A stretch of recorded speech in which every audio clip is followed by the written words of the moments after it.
It's the Real Estate Podcast, brought to you by ANZ Home Loans for financial well-beings. Hey, welcome back to another Real Estate Podcast, right around Australia, 7 days a week, and talking what else but your property news and information, of course, from Darwin to Canberra.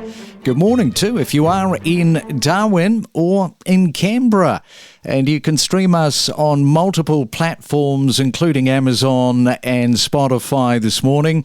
It is a Thursday, getting towards the end of the month now, aren't we? March the 27th. And if you have decided to take your property to market, well, over the last 15 years, let me tell you that auctions have become the go-to method for selling property, and it's easy to see why. With limited homes on the market, buyers are battling it out and sellers love the competition an auction deadline creates, so long as they get a great result. Now, for sellers, it's all about driving up demand, and for buyers, also getting a bit of a fair shot. Everything is out in the open, and if a property doesn't sell under the hammer, the highest bidder gets first dibs to negotiate. Now, that is a point that is lost on a lot of people. Always understand that point, because sometimes it ends in tears when you don't realise that you've got the first option.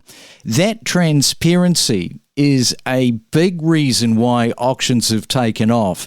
Domain tells us this morning to look at the numbers back in 2009, because only about a quarter of Sydney properties that went to auction were in that quarter range. But now in Sydney in 2025, it's nearly half.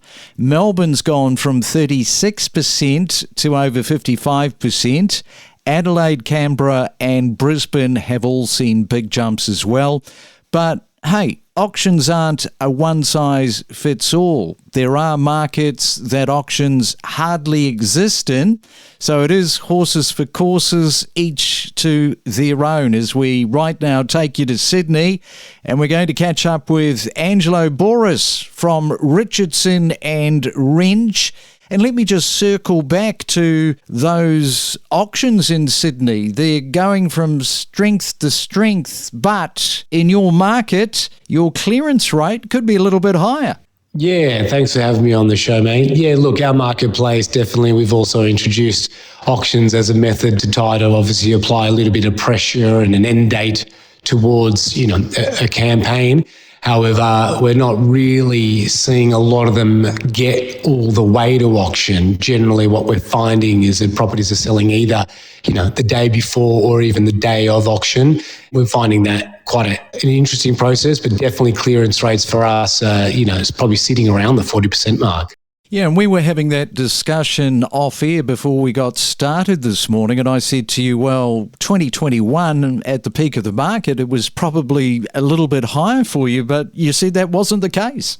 Yeah, look, it wasn't significantly higher. I mean, we had obviously a little bit of the steam coming off the rest of the market like everybody else. However, still our marketplace was finding that security pre-auction was something that they wanted to lock up and, increase by 10 or 15%, but we were never having the glory days of the 80s or 90% like other marketplaces were.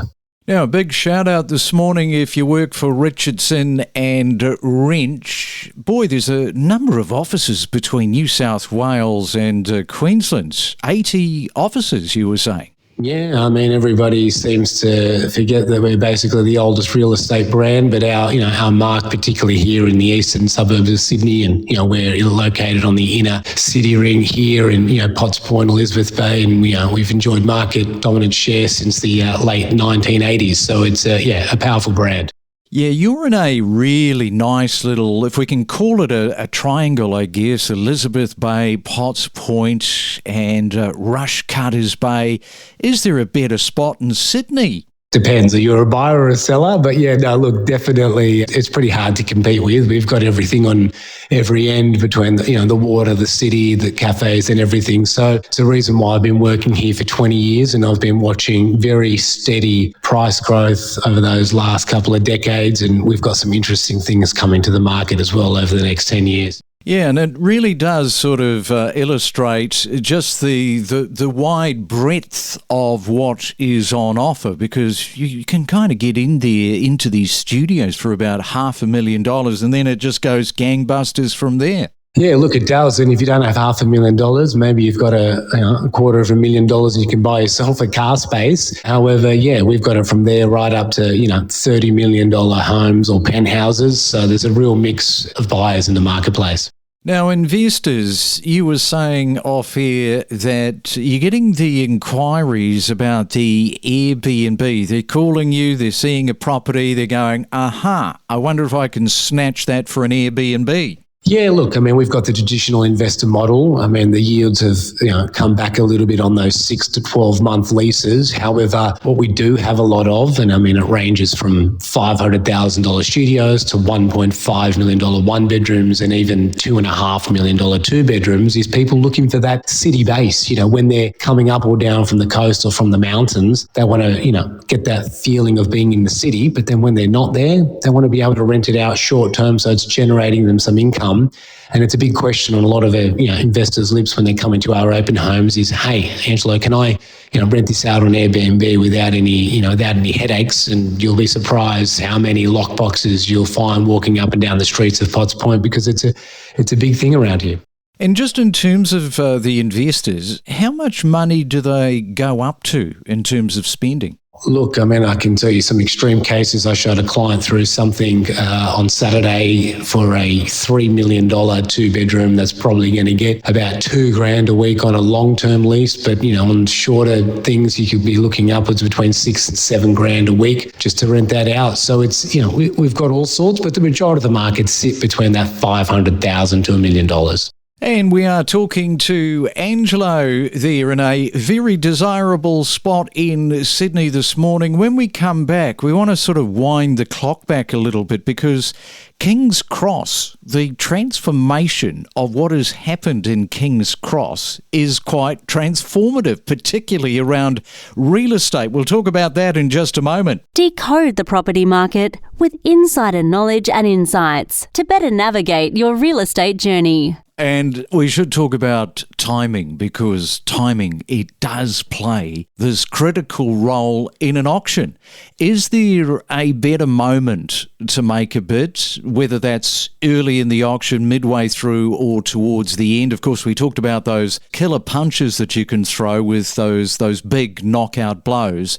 But how does poor timing, do you think, impact on a bidder's chance for securing the keys to the property? Craig, we could talk all day about this, but if we just break it down to the grassroots, what the auctioneer is trying to do is to get you pay as much as humanly possible and to get you competing against the other bidders. So the way that we want to do it, and the way that I would be facilitating the auction, if you're standing there as a bidder, I'll be like, okay, there's 5 bidders here. We think the bidding could go to $1 million. I think I'd like the bidding to start at around, let's call it $860. Initially, I'm going to go up in rises of 20. So I want to get you engaged at an attractive level of $860, which I'll call a spade and say, we're not selling for that. It's just a start. I would then have confidence that all 5 of those bidders are ready to engage at that number.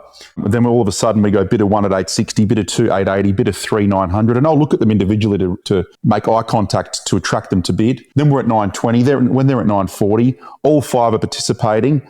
Then we can break it down to tens, $950, $60, $70. And what I'm looking to do as the auctioneer is to introduce as many bidders as possible, to take the attention away from me and get them facing each other and competing with each other, not the auctioneer.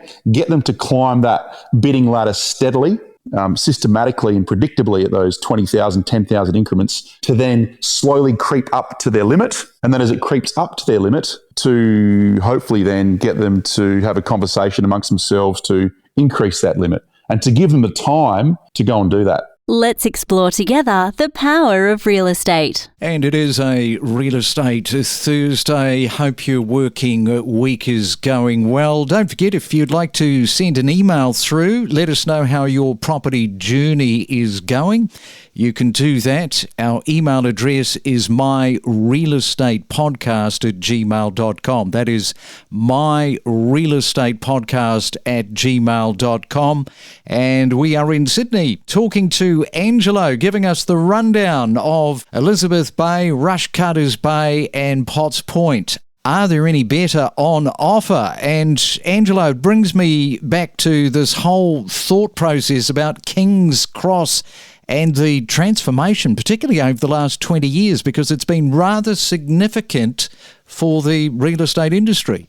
Yeah, it has been huge. I mean, I started just after 2000, being a kid going out and clubbing like all, many others in those early 2000s period. But I mean, prior to my time, it's had many different lives. But, it was over 10 years ago now when we had that, one hit punch that really changed the area. And there was a couple of developers that, backed themselves and were the first ones to say, well, look, these properties can start to get some significant values. And now all the clubs are gyms and, you've got the old video easies turned into, 1-2 chef hat restaurants.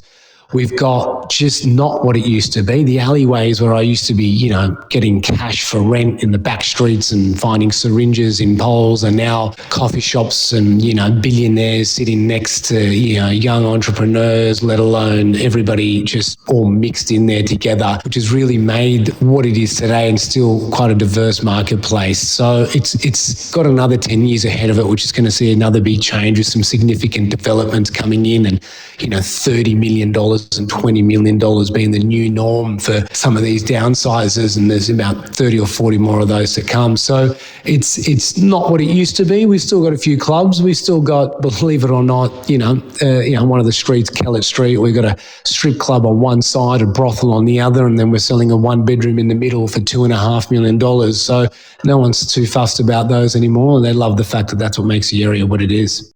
That is very, very diverse, and you just took me back as soon as you said those two words, video easy, hey? Yeah, I know. Well, man, it was video easy. It was used to be that steak place. Can't remember what it used to be called, but we've got a few, establishments that have continued on for the last 20 years, but now we've got new staples in the area which have really taken over. And nowadays it's, want to have a cocktail or somewhere to eat. It's, walk up and down Mackay Street and, take your pick. And what is happening at the moment in terms of your market? Is it a buyer's market or is it a seller's market? Good question. Look, I mean, we've got markets within markets. We've got some that are performing really well, sort of 2 bedrooms in that early ones. Hot property now, they're flying out the door.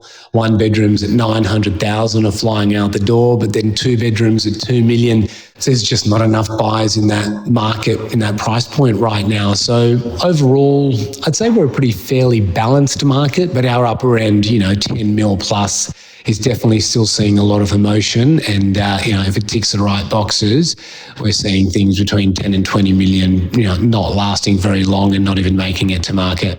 And are you dealing with some of these crypto people? I'm just trying to think back if we have. No, not necessarily. We've got a little bit more old money in the area. We've got a mix. We've got a few billionaires as well, but guys in the crypto space, not so much. We've got quite a few people, though, that are quite well off in their sectors and, are happy to call Potts Point home, even if it's only their city base. Yes, it reminds me of talking to Katrina last week, I think it was, there in Surfers Paradise, just talking about the new tech money, so much of it around and coming into Australia. Well, that is great to get a bit of a lay of the land, Angelo, with you there in Potts Point. Been doing it for 20 years, so it sounds like you're being kept reasonably busy. So thanks for coming on to the Real Estate Breakfast and telling us all about that this morning. Mate, no, look, I appreciate you taking the time to meet. It's been a journey, which I hope everybody has a chance to come past, visit King's Cross, Potts Point nowadays, and check out Rushcutters Bay, etc., and see what the fuss is about. It's the Real Estate Podcast, talking properties from 6 a.m. every day, from every corner of the Australian real estate market. And just in terms of your market there for 2025, I mean, how's it all going for you in Canberra? Yeah, it's going really well in comparison to perhaps the tail end of last year. I'm definitely seeing less numbers through open for inspections, but that being said, the buyers coming through the properties are qualified and ready to transact. So whilst we are having lesser numbers and slightly more days on market, I'm not seeing a price adjustment. I should ask you about those first-time home buyers and how difficult they're finding it at the moment in Canberra. Yeah, first home buyers are quite a big portion of our marketplace, particularly at the moment. I am finding that first home buyers definitely have options. So our stock numbers are sitting slightly higher than what they once were. For instance, on average, we usually put 250 odd properties on the market every week, whereas last week we put on over 400. So there is quite a bit of stock for buyers to pick from. We connect you to the best real estate information across Australia. The Real Estate Podcast.